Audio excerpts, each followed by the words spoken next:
Overview. The spoke Zarathustra a book for none and all एक philosophical novel है जो Friedrich Nietzsche ने लिखा था।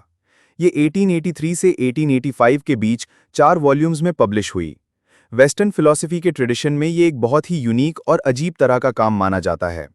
इस बुक का स्टाइल एक मॉक गॉस्पेल जैसा है, यानी एक धार्मिक स्क्रिप्चर जैसी फील है।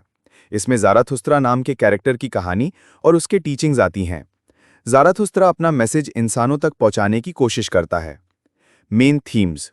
इसमें नीचे के कुछ सबसे इंपॉर्टेंट आइडियाज आते हैं। विल टू पावर, यानी इंसान की असली ड्राइविंग फोर्स एक क्रिएटिव और डोमिनेटिंग एनर्जी।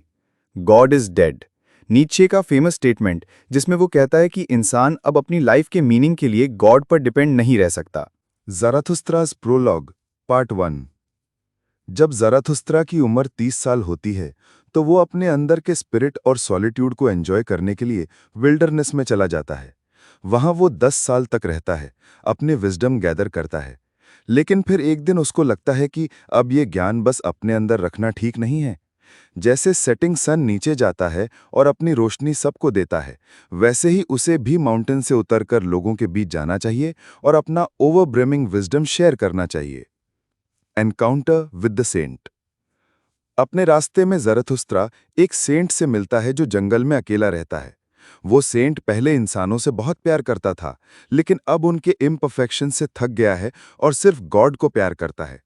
सेंट उससे कहता है, लोगों को तुम्हारी विजडम की जरूरत नहीं है, उनको तो मदद चाहिए, उनका बोझ हल्का करना चाहिए, उन्हें भीख और सहारा चाहिए।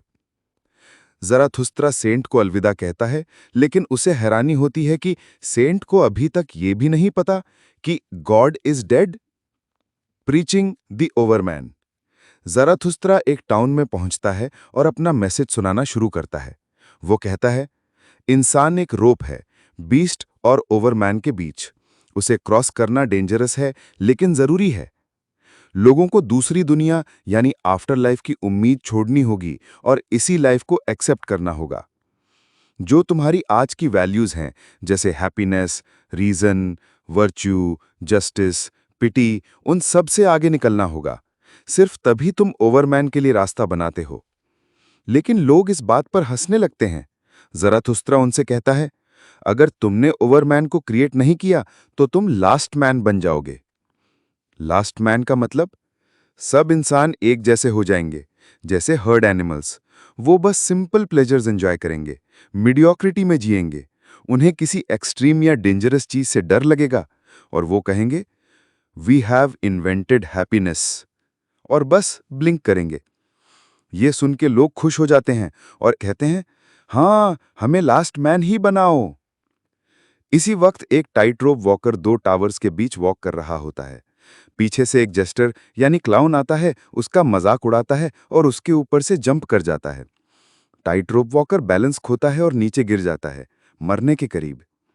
ज़राथुस्त्रा उस डाइंग मैन के पास जाता है। वो उससे कहता है, डर मत, कोई डेविल या हेल नहीं है। वो आदमी कहता है, मेरी लाइफ मीनिंगलेस थी, मैं तो सिर्फ एक बीस्ट था। पर ज़राथुस्त्रा उसको समझाता है, तुमने डेंजर को अपना वोकेशन बनाया, इसमें कोई बेइज्जती नहीं है। उस रात ज़राथुस्त्रा उस कॉर्प्स को लेकर टाउन से बाहर चला जाता है ताकि उसका बरियल कर सके। वो सोचता है, आज का दिन खराब फिशिंग जैसा था, मैंने इंसान नहीं पकड़ा, सिर्फ एक लाश। The gestures warning. टाउन छोड़ते वक्त वही जेस्टर उसके पास आता है और कहता है, यहाँ के लोग जो गुड और जस्ट हैं और जो ट्रू फेथ पे बिलीव करते हैं, सब तुमसे नफरत करते हैं। तुम अभी तक इसलिए जिंदा हो क्योंकि कोई तुम्हें सीरियसली नहीं लेता। बेहतर है तुम छोड़ दो। ज़राथुस्त्रा's न्यू रेजोल्यूशन। टाउन के बाहर ज़राथुस्त्रा एक हर्मिट से मिलता है जो उसे और उस कॉर्प्स को खिलाता है। उसके बाद वो सो जाता है।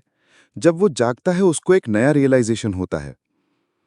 उसे मासेस को प्रीच करने की जरूरत नहीं है, उसे अपने जैसे लाइक माइंडेड कंपेनियंस ढूंढने हैं। उसे एक शेफर्ड बनकर हर्ड को लीड नहीं करना, बल्कि उनको हर्ड से बाहर ल्योर करना है।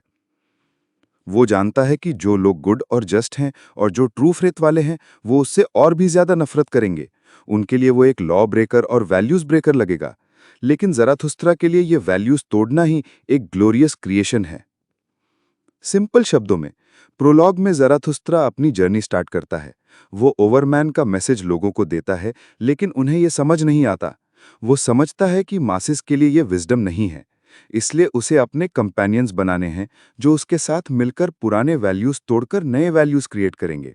Analysis Zarathustra's prologue. इस प्रोलॉग में नीचे के दो सबसे फेमस आइडियाज सामने आते हैं। 1. God is dead. 2. ओवरमैन। God is dead. लोग अक्सर समझते हैं कि इसका मतलब है भगवान एग्जिस्ट नहीं करता, लेकिन नीचे ये कहना चाहता है कि अब लोगों का आइडिया ऑफ गॉड इतना पावरफुल नहीं रहा कि वो ट्रुथ और मोरालिटी का फाउंडेशन बन सके।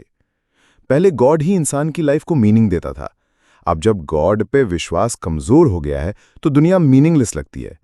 यही कंडीशन है जिसे नीचे नाहिलिज्म बोलता है, एक ऐसी एज जिसमें स्ट्रॉन्ग और पॉजिटिव गोल्स की कमी है। The last man. Last man एक इमेज है जो दिखाता है कि नाहिलिज्म का एंड रिजल्ट क्या होगा। जब इंसान के पास कोई पॉजिटिव बिलीफ या ऊंचा गोल नहीं बचा तो वो बस कंफर्ट और इजी लाइफ चाहेगा। हर इंसान एक जैसा हो जाएगा, मीडियोकर, एवरेज और सेटिस्फाइड। वो खुद को समझाएगा हमने हैप्पीनेस इन्वेंट कर ली है, क्योंकि उन्होंने अपनी लाइफ से सारी तकलीफ और स्ट्रगल हटा दी होगी। ओवरमैन इसका सॉल्यूशन है। जर्मन वर्ड यूबरमेंश को कभी सुपरमैन ट्रांसलेट किया जाता है, लेकिन ओवरमैन ज्यादा सही है क्योंकि इसमें ओवरकमिंग और गोइंग अंडर का सेंस आता है। ओवरमैन एक ऐसी शक्ति है जो गॉड के बिना दुनिया को मीनिंगलेस नहीं मानती, बल्कि अपना खुद का मीनिंग क्रिएट करती है। इस प्रोसेस में वो गुड एंड जस्ट लोगों और ट्रू फेथ बिलीवर्स को डिस्टर्ब करता है, क्योंकि वो पुराने वैल्यूज तोड़ता है। असल डिफरेंस ये है, नॉर्मल ह्यूमंस को हमेशा किसी पर फेथ चाहिए होता है, चाहे गॉड, साइंस या ट्रुथ।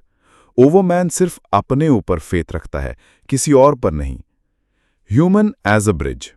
जरा दूसरा कहता है कि इंसान खुद में एंड नहीं है, हम सिर्फ एक ब्रिज हैं एनिमल और ओवरमैन के बीच। हम अभी भी अपने एनिमल इंस्टिंक्ट से चलाए जाते हैं, जैसे प्रेजुडिस, सुपरफिशियलिटी और ब्लाइंड फेथ। लेकिन अगर हम अपनी क्रूअल्टी को खुद पर टर्न करें तो अपने अंदर की ये फ्लॉस कट कर सकते हैं और अपना अस्तित्व रिफाइन कर सकते हैं। जब हम अपने पुराने वैल्यूज, जिनको हम पहले सेक्रेट समझते थे, पर कंटेम्प्ट से देखेंगे, तब हम अपनी ह्यूमन वीकनेस पर ट्रायम्फ करेंगे। यही जर्नी है ओवरमैन की तरफ। Tightrope walker as a symbol. इस जर्नी का सिंबल है टाइट रोप वॉकर। वो एनिमल और ओवरमैन के बीच का डेंजरस और स्लो प्रोग्रेस कर रहा है। जेस्टर थोड़ा ज़राथुस्त्रा जैसा लगता है। वो लाइट है, डांस करता है, इजीली रोप क्रॉस कर सकता है, लेकिन जब वो टाइट रोप वॉकर पर जंप करता है तो उसका बैलेंस बिगाड़ देता है। ज़राथुस्त्रा की प्रीचिंग भी ऐसे ही है। जो लोग रेडी नहीं हैं उनके लिए डेंजरस है, उनकी पूरी लाइफ गिर सकती है। अलूजन्स टू जीसस। नीचे कई जगह न्यू टेस्टामेंट की रेफरेंसेस देता है। जीसस भी 30 इयर्स की एज में विल्डरनेस गया था, लेकिन उसने बस 40 डेज किए और टेम्पटेशन से टॉर्मेंटेड हो गया। नीचे इंप्लाई करता है कि जीसस में वो विल पावर नहीं थी जो ज़राथुस्त्रा में है। जीसस सॉलिट्यूड एंजॉय नहीं कर पाया। ज़राथुस्त्रा का कहना कि उसने सिर्फ एक लाश पकड़ी, कोई इंसान नहीं, भी एक रेफरेंस है।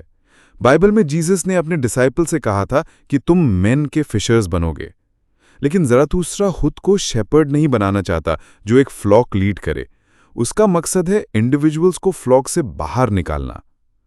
To sum up, God is dead तो दुनिया मीनिंगलेस लगती है, यह है नाहिलिज्म। लास्ट मैन, नाहिलिज्म का रिजल्ट, एक मीडियोकर और comfort seeking humanity. Overman, nihilism का सॉल्यूशन, एक ऐसा इंसान जो अपना खुद का मीनिंग क्रिएट करे। ह्यूमन एक ब्रिज है, एनिमल से ओवरमैन तक का रास्ता डेंजरस और पेनफुल है। टाइट रोप वॉकर इसी जर्नी का मेटाफर है। ज़राथुस्त्रा नॉट जीसस, वो शेपर्ड नहीं बनाना चाहता, बल्कि वैल्यूज तोड़कर नए बनाने वाला है।